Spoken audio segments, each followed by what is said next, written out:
Good evening everyone.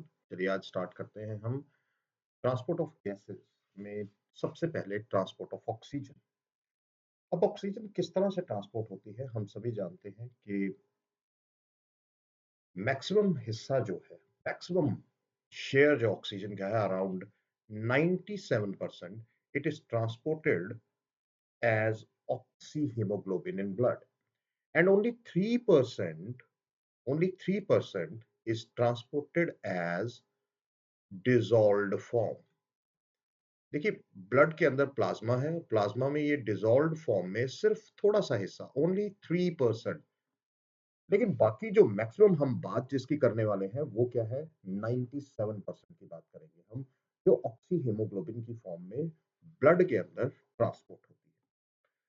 अब देखिए बहुत से फैक्टर्स होते हैं जो एल्वियोली से, बेसिकली अब एल्वियोली से ब्लड के अंदर हम ऑक्सीजन को ट्रांसपोर्ट करने जा रहे हैं। अब जब हम एल्वियोली से ब्लड के अंदर, मान लो ये एल्वियोली से हम कहाँ जा रहे हैं, ब्लड की तरफ। तो ब्लड के अंदर जब हम इसको ट्रांसपोर्ट करने जा रहे हैं तो बहुत से फैक्टर्स होंगे। ये देखिए, ये मान लीजिए एल्वियोली है और यहाँ पर कुछ, हम जानते हैं कि ब्लड कैपिलरीज इसे कवर अप करती है। तो यहाँ पर हम एक ऐसे इस तरह से एक ब्लड कैपिलरी भी बना देते हैं। चलिए, ये ब्लड कैपिलरी है। तो अब आप समझ ही गए होंगे कि हमें एल्वियोली से यहाँ ब्लड कैपिलरीज में अल्टीमेटली हमें इस ऑक्सीजन को ट्रांसपोर्ट करना है। अब क्या-क्या फैक्टर्स हो सकते हैं जो एल्वियोली में होने चाहिए और ब्लड में होने चाहिए? तो यहाँ कुछ फैक्टर्स हैं। फैक्टर्स क्या हो सकते हैं for the transport of oxygen from alveoli to blood? So देखिए, सबसे पहला फैक्टर जो एल्वियोली के अंदर होना चाहिए वो है high PO two. Partial pressure of oxygen high होना चाहिए और हमें पता है यहाँ जो पार्शियल प्रेशर होगा, यहाँ जो पार्शियल प्रेशर होगा वो कितना होगा, वो 104 मर्कुरी होगा। तो ये इस लेवल पे होना चाहिए, हम पिछले टॉपिक में पढ़ चुके हैं। दूसरी चीज, there must be low H plus ions in the blood. ये होने चाहिए क्योंकि अगर ये ज्यादा होंगे तो हमारा एसिडिक नेचर हो जाएगी ब्लड की। हम जानते हैं कि H प्लस आइंस जो है ब्लड की पीएच के साथ इनवर्सली प्रोपोर्शनल है। सो जितने ज्यादा ये H प्लस आइंस होंगे उतनी हमारी क्या होगी, जो ब्लड की पीएच है वो एसिडिक साइड होगी। और यहाँ इसका मतलब है कि ब्लड की पीएच कितनी होनी चाहिए, ब्लड की पीएच 7.4 होनी चाहिए। क्लियर? अच्छा, दूसरी चीज यहाँ क्या है कि there must be low PCO two. Alveoli के अंदर लो पीसीओ2 होना चाहिए। और लास्ट, टेम्परेचर लो होना चाहिए। अगर टेम्परेचर लो नहीं होगा तो बाइंडिंग नहीं होगी। तो बेसिकली टेम्परेचर लो रहना चाहिए। तो ये फैक्टर्स हैं। अब किस तरह से ब्लड में ऑक्सीजन ट्रांसपोर्ट होती है? देखिए, हम जानते हैं कि हीमोग्लोबिन एक ऐसा कंपोनेंट है, हीमोग्लोबिन एक ऐसा कंपोनेंट है जिसके पास ये प्रॉपर्टी है कि वो ऑक्सीजन और कार्बन डाइऑक्साइड दोनों को ट्रांसपोर्ट कर सकता है। ऑक्सीजन एंड कार्बन डाइऑक्साइड की ट्रांसपोर्ट कर सकता है, दोनों की ट्रांसपोर्ट कर सकता है। अब यहां हम बात कर रहे हैं ऑक्सीजन की।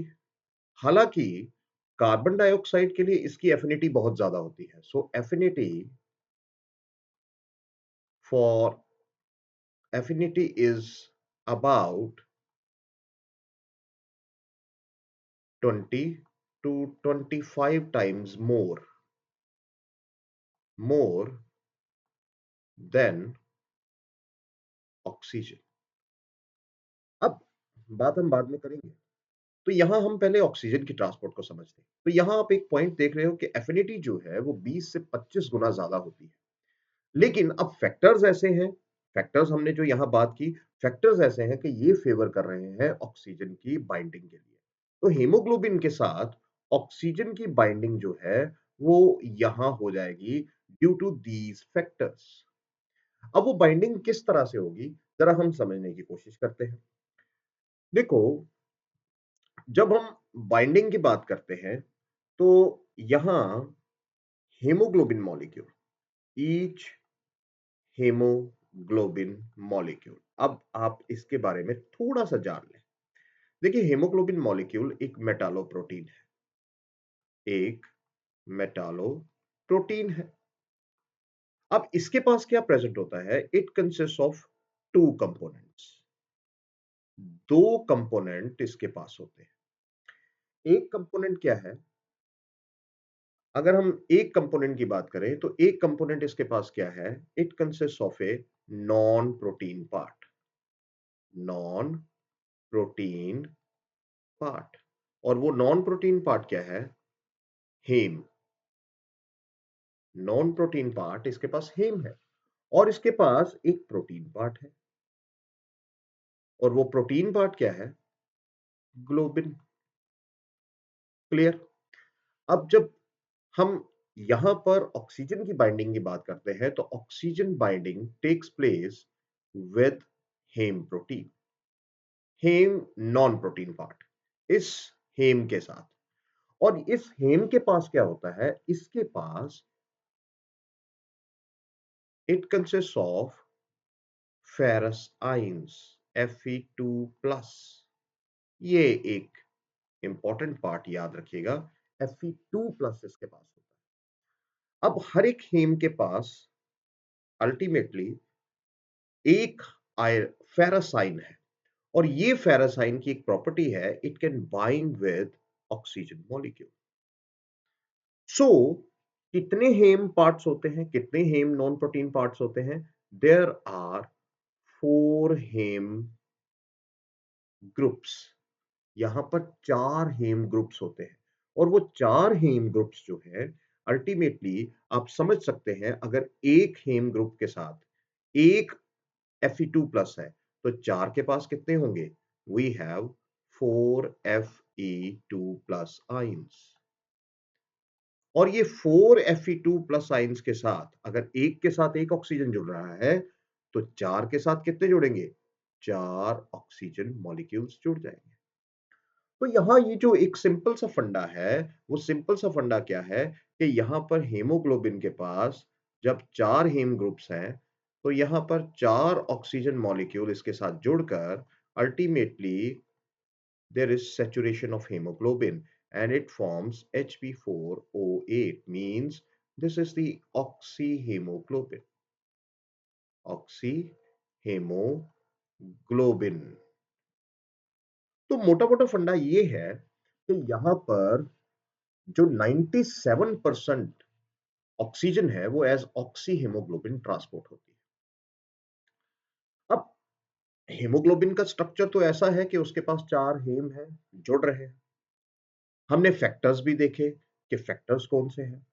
अब ब्लड कितना ऑक्सीजन ट्रांसपोर्ट करता है? देखिए, यहां पर कुछ मैं कहूंगा एक डाटा देने जा रहा हूं जो आपको एमसीक्यूज के लिए बहुत इंपॉर्टेंट रहेगा, बहुत इंपॉर्टेंट रहेगा। देखिए, around 1 gram of haemoglobin, 1 gram of haemoglobin transports about 1.34 ml of oxygen. ये इतनी ऑक्सीजन ट्रांसपोर्ट करता है। और जब हम ये देखते हैं कि अराउंड 100 ml ऑफ ब्लड है, 100 ml ऑफ ब्लड है, और इसके अंदर अराउंड 15 ग्राम्स ऑफ हीमोग्लोबिन होता है, और ये कितनी ऑक्सीजन कैरी करता है? Around 20.1 ml of oxygen. लेकिन हमारे हमारे अल्टीमेटली जब ब्लड टिश्यू सेल्स में जाता है तो कितनी ऑक्सीजन ट्रांसपोर्ट कर सकता है? इस 20.1 ml ऑफ ऑक्सीजन में से केवल और केवल 5 ml of oxygen is transported in tissue cells. इतनी ही ऑक्सीजन वहां ट्रांसपोर्ट हो पाती है। तो ये जो यहां पर एक एक ट्रिविया दिया गया है, ये जरूर याद रखिएगा, बहुत बहुत बहुत इंपॉर्टेंट हो जाएगा। अब देखिए, यहां पर एज ऑक्सी हेमोग्लोबिन ब्लड में ट्रांसपोर्ट हो गया। अब यही ब्लड कहां जा रहा है? यही ब्लड एंटर कर रहा है इनटू द टिश्यू सेल्स। चलिए, अब टिश्यू सेल्स के लिए क्या कंडीशंस होगी? नेचुरली टिश्यू सेल्स के लिए कुछ ना कुछ तो कंडीशंस होंगी। अब ये जो प्रोसेस होता है, देखो एक चीज याद रखिएगा, ये जो प्रोसेस है Hb4O8 बनने का, जहां ऑक्सी हीमोग्लोबिन ब्लड के अंदर बनता है, मैं यहां थोड़ी सी एक और चीज बोलना चाहूंगा, एक और चीज आपको एक इंपॉर्टेंट फैक्टर बताना चाहूंगा। ये जो बाइंडिंग है ऑक्सीजन की हीमोग्लोबिन के साथ, ये बाइंडिंग क्या होती है? This binding is called cooperative binding. इस बाइंडिंग को हम क्या बोलते हैं? Cooperative binding. और ये बाइंडिंग बहुत ही आराम से, मान लो ये हीमोग्लोबिन मॉलिक्यूल है, ये हीमोग्लोबिन मॉलिक्यूल है, और यहां क्या है? इसके पास ये 4 हीम ग्रुप्स है। अब ये जो 4 हीम ग्रुप्स है, यहां पर क्या है? देयर आर स्पेशलाइज्ड साइट्स जहां पर ये जुड़ेंगे, जहां पर ऑक्सीजन मॉलिक्यूल आएगा। और एवरी ऑक्सीजन मॉलिक्यूल सीधा नहीं बाइंड होता, यहां पर सबसे पहले एक ऑक्सीजन मॉलिक्यूल के लिए जगह बनाई जाएगी। Only one oxygen molecule binds here. और यही ऑक्सीजन मॉलिक्यूल की बाइंडिंग क्या है? ये हेल्प करेगी इस साइट को, अल्टीमेटली इस साइट को मैं कह सकता हूं कि प्रॉपरली प्लेस करने के लिए, यानी थोड़ी सी इसमें चेंजिंग आएगी, ताकि यहां पर दूसरा ऑक्सीजन मॉलिक्यूल भी जुड़ सके। इसके जुड़ने से क्या होगा? आप देखिए, जो हीमोग्लोबिन है वो ऑलमोस्ट 50% सैचुरेटेड हो चुका है। यही फेवर करेगा इस साइट को ऑक्सीजन के साथ कंबाइन होने में, और अल्टीमेटली वन बाय वन सारी की सारी साइट्स जो है फिल हो जाएगी। और यहां पर हम कहेंगे कि यहां पर जो हीमोग्लोबिन है वो अब क्या हो गया? सैचुरेटेड हो गया। हीमोग्लोबिन जो है वो 100% सैचुरेटेड हो गया। अब यहां पर कोई भी ऑक्सीजन मॉलिक्यूल जुड़ नहीं सकता, ये याद रखिएगा। यहां पर अब कोई पांचवा सीट तो है नहीं, पांचवी कोई ग्रुप तो है नहीं जहां पर जुड़ेगा।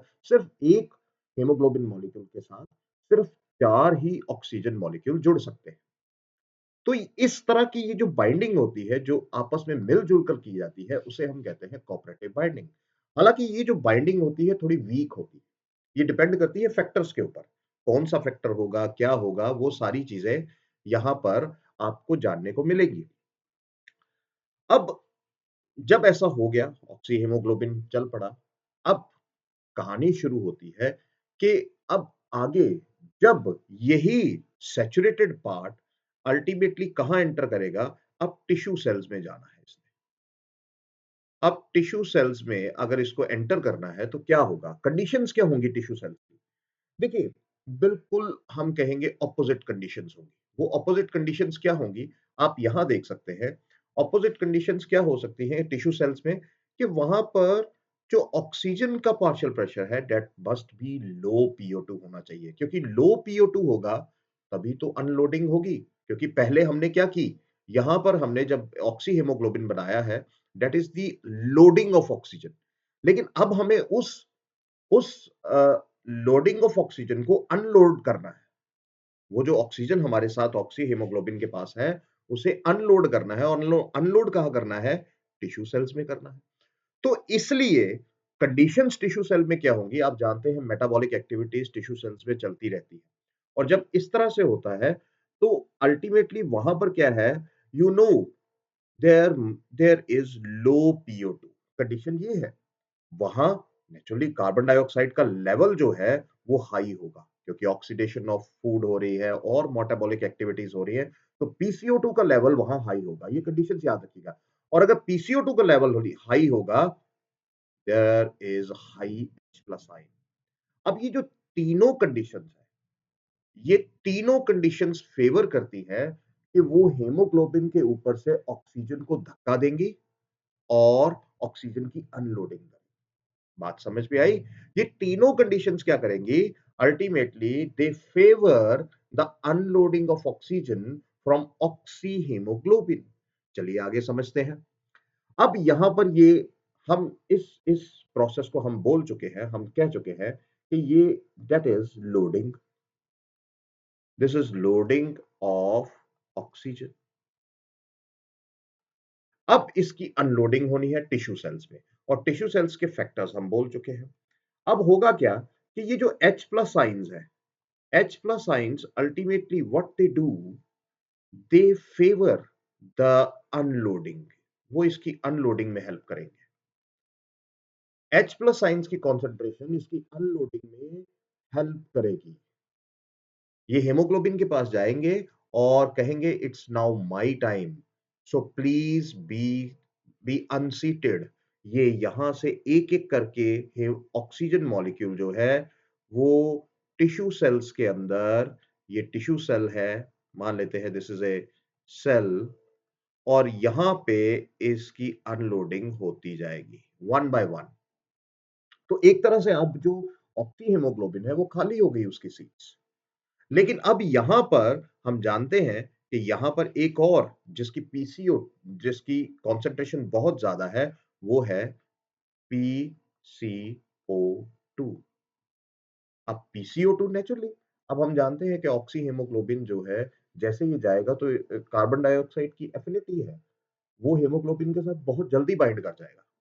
सो अल्टीमेटली क्या होगा कि ये जो PCO2 है इसके साथ कंबाइन होकर वापस अब कहाँ जाएगा, वो अल्टीमेटली अल्वियोली के पास चला जाएगा। अब आगे क्या होता है, ये तो अल्टीमेटली वही चीज है कि it is the transport of carbon dioxide, और ये थोड़ा सा कार्बन डाइऑक्साइड का जो प्रोसेस है वो थोड़ा सा लंबा है, उसको थोड़ा सा हम समझेंगे ध्यान से। तो यहाँ ये जो प्रोसेस हुआ जहां ऑक्सीजन एंटर कर गई अब टिश्यू सेल्स में, ये प्रोसेस क्या होता है, अनलोडिंग, अनलोडिंग ऑफ ऑक्सीजन। अब ये ध्यान रखिएगा कि PCO2 कहाँ ज्वाइन होगा, ये PCO2 ज्वाइन होगा, it will not join the carbon dioxide molecule, haem के साथ ज्वाइन कभी नहीं होंगे, इस साइड पे नहीं होते हैं, they will join at the globin part. ये ग्लोबिन पार्ट के साथ ज्वाइन होते हैं, इनको कोई लेना देना नहीं, क्योंकि ऐसा क्यों, क्योंकि आप जानते हैं कि जो जो डीऑक्सीजनेटेड ब्लड है, दैट आल्सो, दैट इज, जब हम डीऑक्सीजनेटेड की ब्लड की बात करते हैं तो यहां हम ऐसा क्यों कहते हैं कि डीऑक्सीजनेटेड जो ब्लड है it is around 70% oxygenated. 70% oxygen अभी भी इसमें होती है, ऐसा क्यों कहते हैं, क्योंकि जो बाइंडिंग है ना, ऑक्सीजन, ऑक्सीजन बाइंड करता है हेम ग्रुप के साथ, और जो कार्बन डाइऑक्साइड है उसके लिए अलग जगह है, उसके लिए अलग साइट्स है, और वो कहाँ है, वो हमारे इस ग्लोबिन पार्ट के पास होती है। तो यही वजह है कि यहां पर भी जो डीऑक्सीजनेटेड ब्लड होता है वो 70% ऑक्सीजनेटेड है, यानी लगभग 14.4 पर 4 ml ऑफ ऑक्सीजन अभी भी इसमें पड़ी होती है। आप देख सकते हैं कि बहुत ज्यादा ऑक्सीजन कंटेंट होता है, और ये इसलिए भी होता है, देखो ये इसलिए भी होता है कि जब हम बहुत ज्यादा एक्सरसाइज करते हैं उस वक्त हमें ऑक्सीजन की बहुत ज्यादा जरूरत पड़ती है, तब ये ऑक्सीजन वहां काम आती है। ये वाली जो 70% ऑक्सीजन आपको यहाँ दिखाई दे रही है ना, ये उस वक्त काम आती है जब हम बहुत ज्यादा स्ट्रेनस वर्कआउट करते हैं, तो नेचुरली मसल्स के अंदर जो है बड़ी जल्दी ऑक्सीजन की रिक्वायरमेंट पड़ती है, और वहां ये ब्लड काम आता है, वहां ये चीजें काम आती है, इसीलिए ऑक्सीजन जो है डीऑक्सीजनेटेड ब्लड में भी 70% होती है। तो ये बात समझने की कोशिश कीजिएगा। अच्छा, अब यहां पर देखिए, यहाँ पर एक ग्राफ दिया गया है, और वो ग्राफ बहुत बार एग्जाम में आता है। It is the haemoglobin percentage saturation, haemoglobin की परसेंटेज सैचुरेशन है with the partial pressure of oxygen. जब हम ये ग्राफ प्लॉट करते हैं कि जैसे जैसे पार्शियल ऑक्सीजन का लेवल बढ़ेगा तो सैचुरेशन लेवल हेमोग्लोबिन का किस तरह से बढ़ेगा, और ये बेसिकली हमें क्या बताता है, ये यहाँ पर एक सिग्मोइड कर्व बनता है, और जहां पे आप ये देख रहे हैं कि अल्टीमेटली ये क्या शो कर रहा है, दिस सिग्मोइड कर्व हमें क्या बता रहा है, ये बता रहा है कि ऑक्सीजन इज नाउ 100% सैचुरेटेड। अगर आप इस लेवल पे जाएंगे at partial pressure of around 100, there will be no addition of further oxygen. यहां पर 100% उसकी जो सीट्स है वो फिल हो चुकी है। आप यहां देखिए, जैसे हम कह सकते हैं कि एट एट 30, 30%, अगर हम 50% सैचुरेशन की बात करें, ये 50% लेवल है, तो 50% सैचुरेशन जो है वो ऑलमोस्ट 30 पार्शियल प्रेशर पे हो जाती है। जहाँ पर 30 पार्शियल प्रेशर है, यहाँ 50% हीमोग्लोबिन की सैचुरेशन हो जाती है।